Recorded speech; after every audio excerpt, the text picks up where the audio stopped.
Hello, everyone, and welcome to our Reimagine Education fireside chat with two amazing people, two amazing humans that I know, Sunita ma'am and Shiksha. I have known Shiksha for the last 7 years now.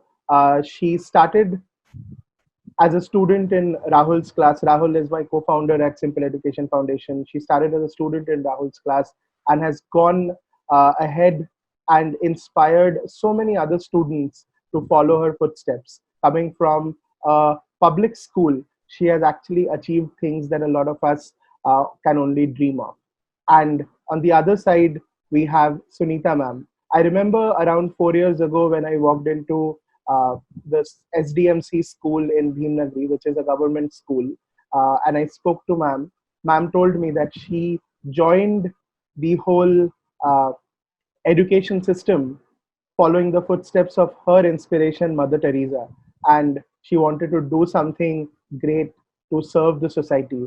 And with every action that she's done in the last few years that I've known her, I can see her living that inspiration every day. Welcome both of you, and thank you for joining us today. Thank you.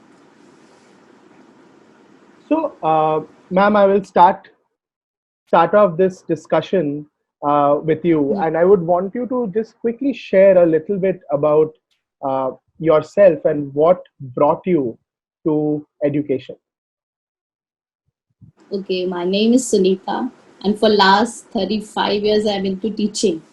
Like 10 years into public school and then into the government school. I just joined government school especially to work with the lower class children, like this like educated teachers and hardworking teachers are not there in the government school. So I prefer I would leave that job, public school one. I should come and help these students, like just so that they can be like face the world when they go out from the school. So that's why I joined this. Thank you so much. And Shiksha, why don't you tell us a little bit about yourself as well? Yes, Bhaiya. Hi everyone. I'm Siksha. I currently study in 11th grade in Tagore International School. What I really love doing is I love reading. I love meeting new people. I love being on stage and presenting myself. And something like what things that got me to this education is I've been a part of this education since like 15 years now, and something that I really, why I really, what thing has got me to this education is I think my passion from childhood only. I wanted to be a part of this education, and I was very interested in knowing about the system that is working. I just thought like, teacher was a magic which, teaches like 50 to 40 kids and bring a change in them. So I think my passion has got me to this education. Thank you so much, Shiksha. I think it is really inspiring to already see you working towards these challenges. Both of you actually bring in very different perspectives from where you are today into this conversation. And as we discuss about reimagining India's education system, and very recently the new education policy has also come uh, into act. My question to both of you is, as a teacher and as a student in the government school system, uh, what are the top two challenges that you see in the system every day? And Shiksha, we can start with you and then we can go to ma'am. Yes. So I think there have been many of the challenges, but if I talk about two main challenges, it would be the first one is so in our class, mostly I've seen like, we as kids are told to be limited to the books and the syllabus. And even like teachers, I know teachers are a lot of pressure and there are too many things that they have to do, because of which, they also tell us, be in this, like, let's finish the syllabus first and then we can move on to the other things. I think there's very less timing, I would say, and because of which we cannot explore more about what's happening around the world and, learn from different ways. Second thing is, I think my biggest challenge has been, so I'm a very different learner. I don't like, somebody coming to the class and, writing on boards and me making notes. It's not the way I learn. So I think something I always face the challenge is expressing my learning in different forms. So mostly it's always, writing it down and getting marks. But I think, we as students have different ways of learning. So I think the second biggest challenge is like, letting us explore our learning in different forms of art.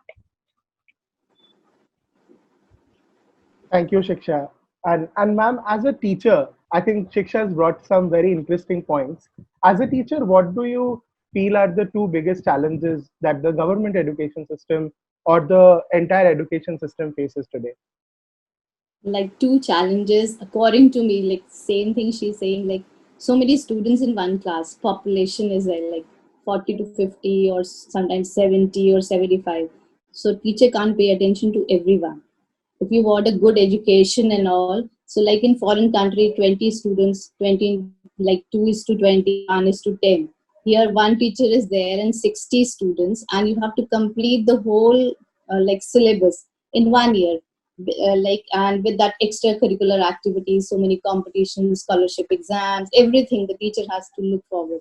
So with that, and you have to go with like top, like your education, your class should be on top. It can't happen like that. So it's like they should have a 30 or 25 students per class. It's okay. And the second challenge what I feel is syllabus is there. The like too much of syllabus in one class, whether it's relevant for the student or not. They should limit the syllabus, like according to the if you want to be education to be classroom environment to be more like fun, creativity, experimental is there, then you should limit the syllabus, whether it's English or Hindi or maths and all. You shouldn't cover everything in one class. Like some things are like irrelevant in history, in geography, whether the student will study in 11th or 12th, whether that is relevant for the further studies. They should limit the syllabus. Like classroom students and the syllabus both. Two challenges, if these are solved now, so education will be more like good, what I feel. That is very interesting because I already see some common strain of thought between the both of you. Like on one hand, I think Shiksha mentions how there needs to be a focus on every child, and you Hmm. bring up the point of how classes have too many children, and it is difficult for teachers to pay attention to everyone. Yeah. And Shiksha also talks about how ensuring that there is focus on things that are relevant and giving her the space to learn the way that she wants to learn. And you bring in that whole aspect of how a lot of the things that we are as government school educators we are asked to teach is probably not relevant for the child and does not really enable the child to explore those spaces. uh, Hmm. which is a great segue into my next question, I think.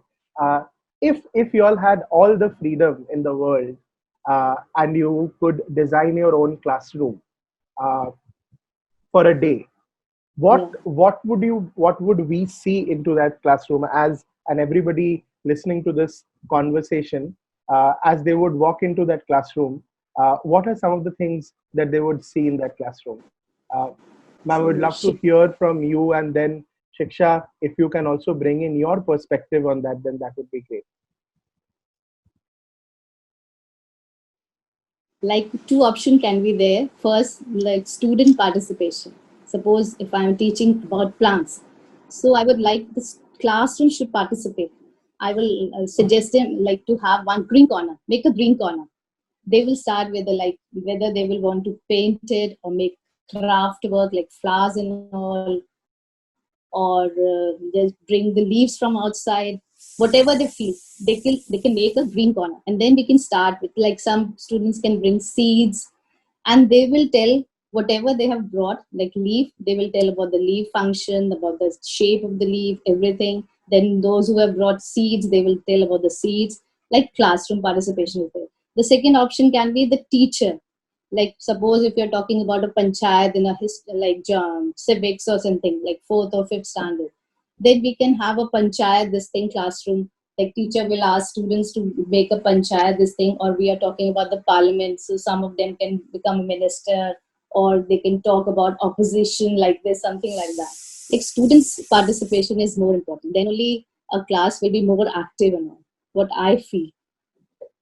And if something is wrong, the teacher can sit at the back and she can see what they are doing and what they are talking. If they are not correct, then teacher can like simply correct that, "Nahi, nahi, this should be like this, you're not correct, that's not." Like everything, like every student, whether it's a weak student or a good student, everyone is participating in the class. Then only like class will be more fun loving. That is brilliant. Like a focus on experiential learning is what you're talking about. Yeah. Yes, Shiksha, go ahead. Yeah, so I think I really love the ma'am points, like all the points, if kids can participate more and actually study subjects from different methods. I think mine also same as ma'am. I think something I would add on to is, in starting of the classroom, I would start, when we come to the classroom, we all come from different backgrounds and, we have different thoughts and emotions going on in our head when we enter the classroom.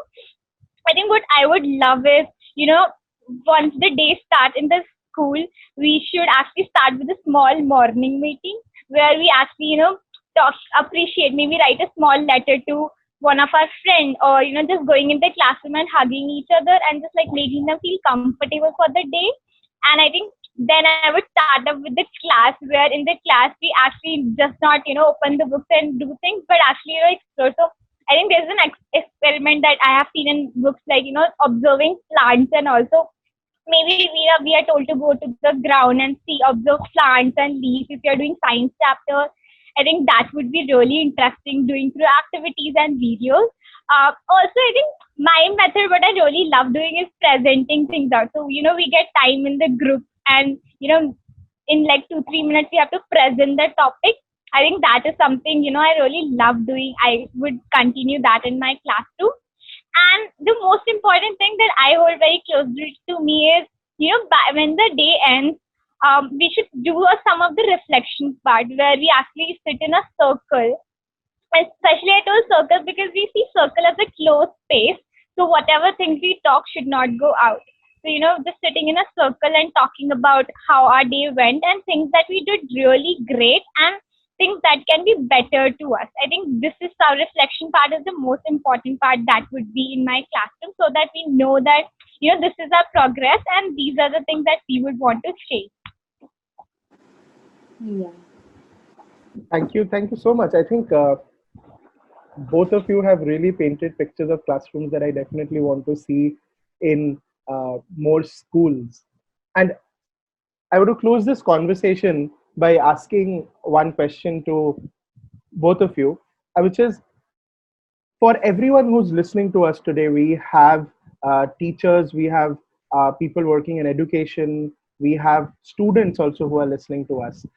So, Shiksha, as a student, what is one thing that you think a student can do immediately, like tomorrow, when the student goes back to their classroom, which is probably now in a virtual learning space?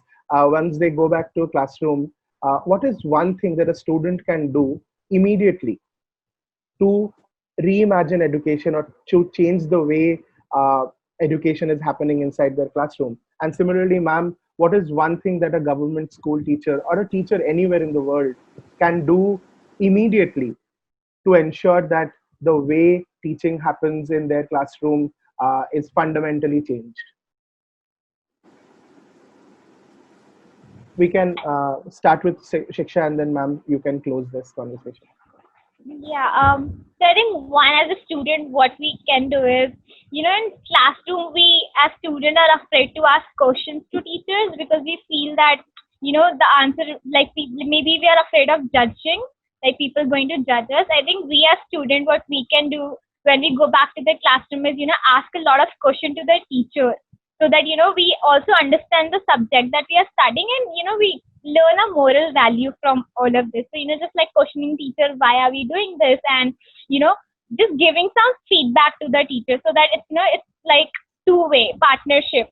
It should not be like, kids just listening and teachers just teaching, but also both way learning. I think that's what we can do. Yeah.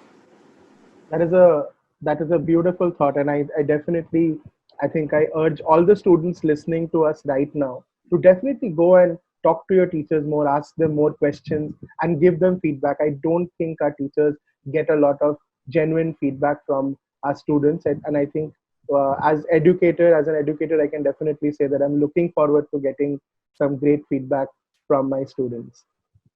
Ma'am, what would be one thing that you would want all educators to go ahead and do uh, as soon as they get back to school?